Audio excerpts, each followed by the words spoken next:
शिवराज के बीजेपी विधायक ने कर दी घनघोर बेइज्जती, कार्यक्रम का कर दिया बहिष्कार। सीएम पद से हटते ही विधायकों ने भी शिवराज से तोड़ा नाता। हाईकमान के दबाव में शिवराज से दूरी बना रहे हैं बीजेपी के विधायक। शिवराज सिंह चौहान जब तक मध्य प्रदेश के सीएम थे, बीजेपी के विधायकों के साथ ही दूसरे दल के विधायक भी उनसे मुलाकात की कोशिश में लगे रहते थे। जहां शिवराज जाते थे, वहां के जनप्रतिनिधि दौड़े दौड़े चले आते थे। लेकिन सीएम पद जाते ही हालात बदल गए हैं। शिवराज सिंह चौहान ने भी इस स्थिति को लेकर तंज कसा था।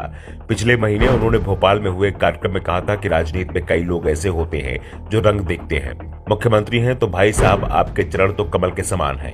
कर कमल हो जाते हैं, चरण कमल हो जाते हैं। बाद में मुख्यमंत्री नहीं रहे तो होर्डिंग से फोटो ऐसे गायब होती है जैसे गधे के सिर से सींग। शिवराज ने ये बातें शायद अपने ही लिए कही थी, क्योंकि सीएम पद से हटाने के 20 दिनों बाद ही प्रदेश में लगे सभी सरकारी और बीजेपी के होर्डिंग से शिवराज की तस्वीरें गायब हो गई और उनकी जगह सीएम मोहन यादव की तस्वीर आ गई।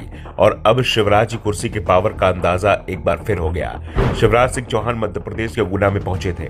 वे यहाँ करीबी रिश्तेदारों के यहाँ शोक संवेदना व्यक्त करने पहुंचे थे, लेकिन इस दौरान उनसे मिलने के लिए स्थानीय विधायक पन्नालाल शाक्य पहुंचे ही नहीं। पन्नालाल शाक्य आरएसएस के और बीजेपी के पुराने नेता माने जाते हैं और आरएसएस का सपोर्ट होने की वजह से ही उनको टिकट भी मिला है और वे चुनाव भी जीते। लेकिन लोग तब हैरान रह गए जब शिवराज सिंह चौहान गुना पहुंचे तो उनसे मुलाकात करने के लिए भी स्थानीय विधायक समय नहीं निकाल सके।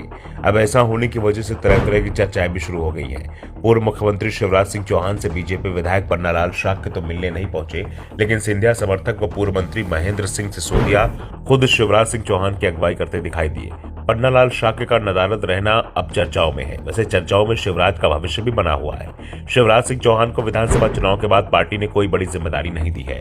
कैबिनेट गठन के दौरान भी उनको दूर रखा गया। फिलहाल वो सीहोर जिले के बुधनी से विधायक मात्र हैं। हालांकि संगठन के स्तर पर उनके दौरे चल रहे हैं, लेकिन वो बिना किसी पद के ही काम कर रहे हैं। बीती रात वे यूपी के सीएम योगी आदित्यनाथ से भी मिले थे, जिसके बाद भी चर्चाएं चली थी कि दावे हो रहे थे कि शायद बीजेपी शिवराज को यूपी का प्रभारी बना सकती है। लेकिन इस पर अभी तक हाईकमान की ओर से कोई रिएक्शन नहीं आया है और अब गुना में जो हुआ उसके बाद सवाल उठने लगे हैं कि पार्टी शिवराज के सब्र का इम्तहान ले रही है। वैसे शिवराज को भी इस बात का एहसास है कि बहुत हद तक 2 महीने तक पार्टी उन्हें कोई जिम्मेदारी नहीं दे, लेकिन इसके बाद पार्टी में उन्हें बड़ी जिम्मेदारी मिलना तय है, क्योंकि 15 मार्च तक लोकसभा चुनाव का ऐलान हो जाएगा और बीजेपी को भी शिवराज सिंह चौहान जैसे लोकप्रिय नेता की जरूरत है। लेकिन जिस तरह से अब बीजेपी के विधायक शिवराज सिंह चौहान ने कार्यक्रम से कन्नी काट रहे हैं, उससे संकेत साफ जा रहा है कि हाईकमान के दबाव के चलते शिवराज को किनारे किया जा रहा है। और ये सिर्फ विधायकों में ही नहीं दिख रहा है, मध्य प्रदेश के सीएम मोहन यादव भी शिवराज के दबाव में नहीं दिख रहे हैं। उन्होंने शिवराज के करीबी नेताओं और अधिकारियों को पूरी तरह से किनारे लगा दिया है। वैसे अब यह भी कहा जा रहा है कि शिवराज को मध्य प्रदेश से हटाने के लिए बीजेपी हाईकमान लोकसभा चुनाव लड़ा सकती है और उन्हें केंद्र की राजनीति में सक्रिय किया जा सकता है, जिससे शिवराज के अनुभव का केंद्र सरकार को लाभ मिले, साथ ही मोहन यादव को भी मध्य प्रदेश सरकार चलाने में किसी तरह का दबाव ना दिखे। Bureau report.